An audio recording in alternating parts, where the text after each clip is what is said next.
This is Eagle Owl, and today I will be talking about Nakobe Dean.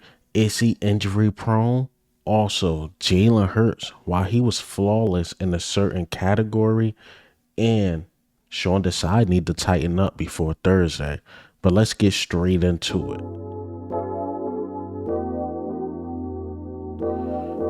All right, so let's get straight into it, man. I'm gonna recap on some stuff that happened yesterday. I'm pretty sure you guys know what happened yesterday as far as injuries.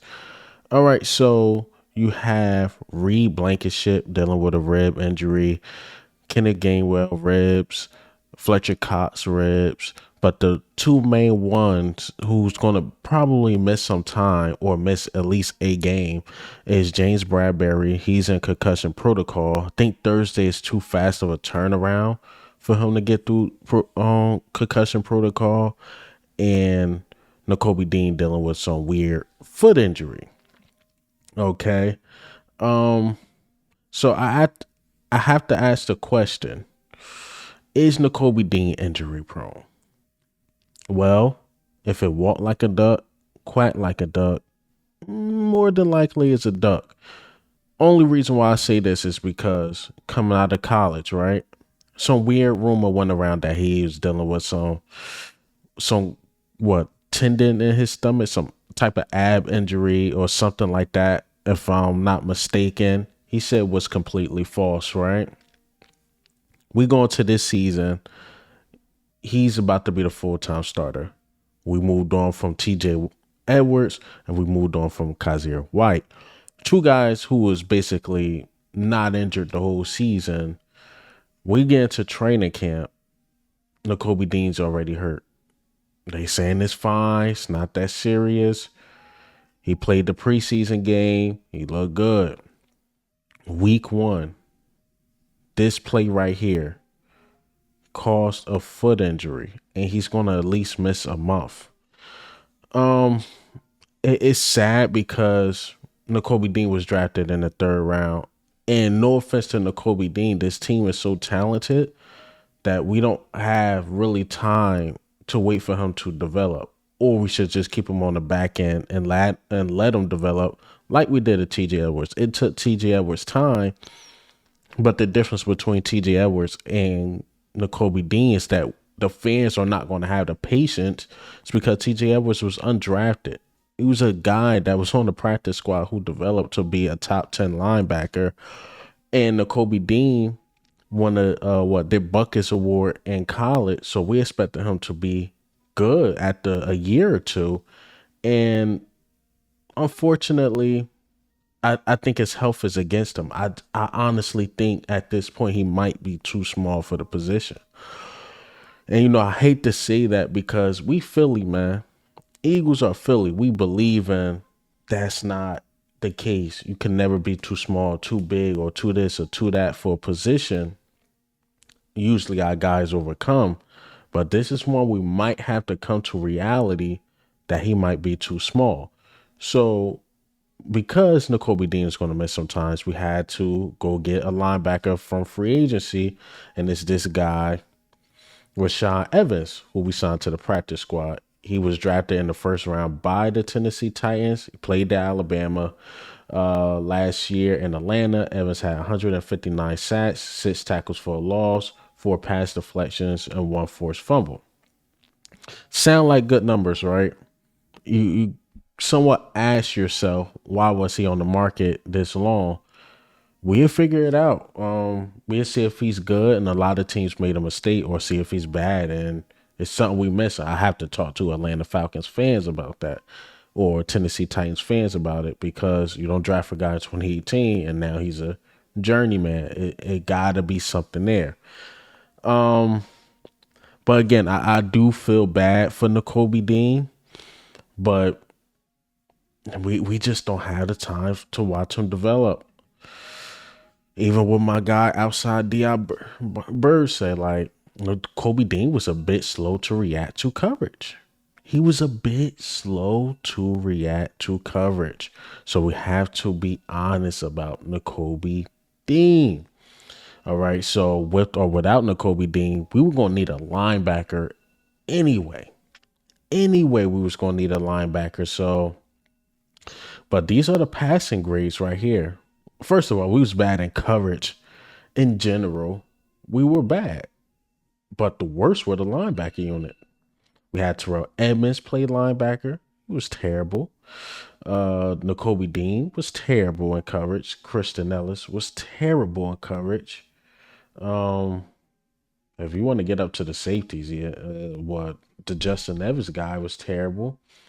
There's a lot of theories floating around because he was because Justin Evans was terrible because the linebackers were terrible. That's some people theory about it, but man, Zach Cunningham was our best coverage linebacker. So again, man, either way we was gonna need a linebacker. And I had high hopes for Nakobe Dean because I like how he gets sideline to sideline. I'm like, maybe him being small, he could take advantage of that. But unfortunately, man, again, if it walked like a duck, quack like a duck, more than likely is a duck, man. And again, maybe he's too small. Maybe he's just too small. I don't want to call him a bust because he was really good against the run. But man, he could not cover. And the reason why he was there, but he was just simply too small. I'm sorry, he was. Like, and I think the Eagles did him a disservice. I think they should have let him play beside TJ Edwards, not just let him sit on the side. They should have let him play beside TJ Edwards so he could pick up game. But the Eagles didn't give him that. And now you just throw him in full throttle. And I kept saying, just get a solid guy. Like get damn near a superstar next to Nakobe Dean so he could learn the game. That's why I wanted Patrick Queen. Like get a guy. Oh hell, even when Bobby Wagner hit the market, I'm like, you gotta get like a superstar next to Nakobe Dean. Nakobe Dean, to me, he wasn't ready for that role, and simply not ready for that role, man. Okay, did not expect to talk about Nakobe Dean that long. Unwarranted blame on Jalen Hurts.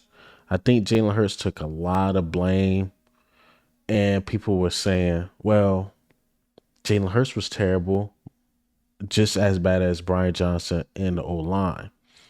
So I had to look up a few things because I'm like, Jalen Hurts wasn't that bad to me. Yeah, did he miss some throws? That's going to happen. I mean, did not miss throws that he missed certain people like that probably broke open. But when I see the all 22, when certain guys were getting open, our O line was getting beat. Army like this route right here, just Lane Johnson versus the white kid. Lane Johnson was getting beat.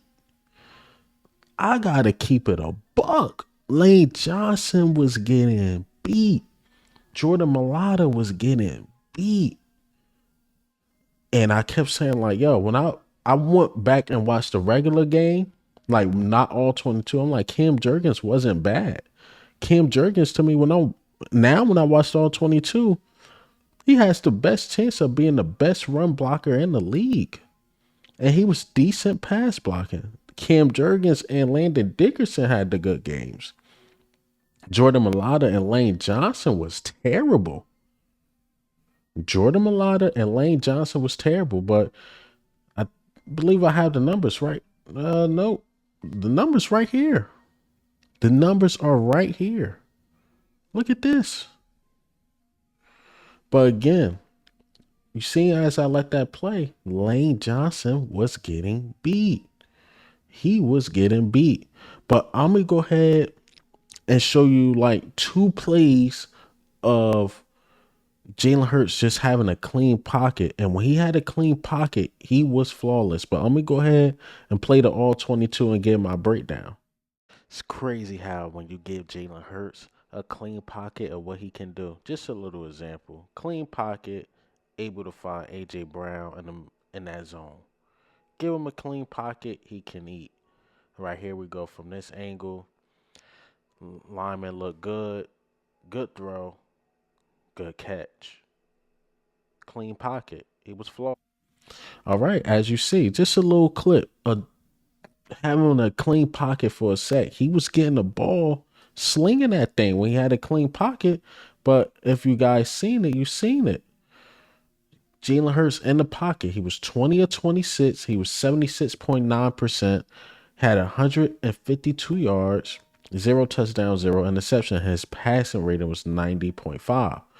Not saying Jalen Hurts is bad outside the pocket, but when he had to leave the pocket was breaking down like crazy. He was 2 of 7, 28.6%, 18 yards, a touchdown, no interceptions. His passing rating was 79.2. So obviously the pocket breaks down. He has to roll out, and more than likely he's throwing it away or even possibly taking a sack. So again, man, Jalen Hurts was one of the best quarterbacks in the pocket, even in this game. Believe it or not, he was doing his thing in the pocket. But if you don't give him a clean pocket, he's going to have a bad game. Hell, I actually want to take back a little bit of what I was blaming on Brian Johnson. Like, I want to take a step back. When you really look at it, the plays really couldn't develop. But at the end of the day, playing Bill Belichick, man. You're playing Bill Belichick, man. I mean, was Brian Johnson bad still? Yeah, certain situations, yeah. But I want to take it, like, wind it back just a little bit and give him time because A, he went up against Bill Belichick, and B, his two best linemen had one of their worst days, and C, it was week one. Everybody's rusty. And this probably sound weird to say, but remember last year when we played the Jets during the preseason and Jalen Hurts just cooked that first drive? And it felt like we built off that momentum going into the year all the way to the Super Bowl. This felt like a preseason game. We had a moment or two where as though we did cook, but we couldn't finish the drive. So yeah, man, I think that we should let the starters at least play a drive or two and just let them ride off that in the preseason going into the season. All right. And I guess lastly, you guys probably seen I am slipping this morning. Coverage was terrible. The coverage was terrible, and Sean Desai need to tighten up. He definitely needs to tighten up. But let Baldy explain it. The Eagles have a new defensive coordinator, but the breakdowns in the secondary were alarming yesterday. Juju Smith-Schuster just goes in a little motion to a bunch formation. Like, is anybody going to cover Juju Smith-Schuster? Anybody? Like, there's so many receivers just wide open in this entire day. I mean, Mac Jones throws for over 300 yards. Like, you watch this Demario Douglas, the rookie right here. Does anybody have him on this trail route? Because it sure doesn't look like it. And it looks like there was a whole lot of confusion about what defense and what coverage they were in. Like, they're doing a lot of communicating after the play. But during the play, I just don't see it. Like, Ramondre Stevens, they're going to blitz here. They're going to have a linebacker blitz, 5-man rush right here. Stevenson's the back. Does anybody have the back? Anybody? Because there's not a single person there. Safety's late getting there, and he just rambles for 32 on a simple screen. All right, this was going on all day long. You watch Gesicki. He's the tight end. All right? Does anybody have tight end responsibility on this particular play? Because it sure doesn't look like it. And then this touchdown right here, like maybe Slay is gambling, but if he is gambling right here and he's going to jump that out on a double move, maybe he thinks there's going to be a safety over the top. But that's just too easy. And there was way too many easy plays. And they play Thursday night against Justin Jefferson.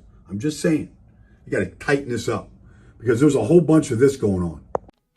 All right, you heard Baldy, man. The miscommunication, guys wide open. You know the Vikings are going to try this. The Vikings probably see this. Like, these dudes ain't communicating. We about to eat. We about to eat. So hopefully we clean that up because that's not good. You got Juju and these unknown dudes just getting wide open. Just getting wide open. I believe we can clean that up. And the things I actually seen on the field, What's the things I was worried about, especially having a new coordinator. First time these dudes been on the field together, probably ever. Most of these dudes, because we do have 5 new starters, and these dudes got to communicate, man. They have to communicate because if not, we're gonna get ate. They gonna eat us for lunch. On the Vikings, breakfast, lunch, and dinner. So again, Sean Desai got to clean that up. And I remember seeing in training camp that Sean Desai had miscommunications with substitution and things like that. But we knew, a lot of us knew it was going to be growing pains with new coordinators, but we didn't know it was going to be this bad. But they definitely got to clean it up, man. At least communicate. I'd rather you call a bad play, but you were communicating, than a good play and you're not communicating. Gotta communicate, man. Sorry, but this was a long one, man. I needed to get my thoughts out. Maybe I'll put out a new video later. We will see what news come out. I will try to. I wanted to put out another video yesterday, but life, kids, things like that. Wanted to put out a video, but couldn't. And I had to get my thoughts out this morning. But hey, man, what do you think and how do you feel about the news today? Gave y'all as much as I can. A lot of information. I know some of these things you guys heard, some of these things you didn't, because they my own thoughts. But this is Evil Al. I'm up.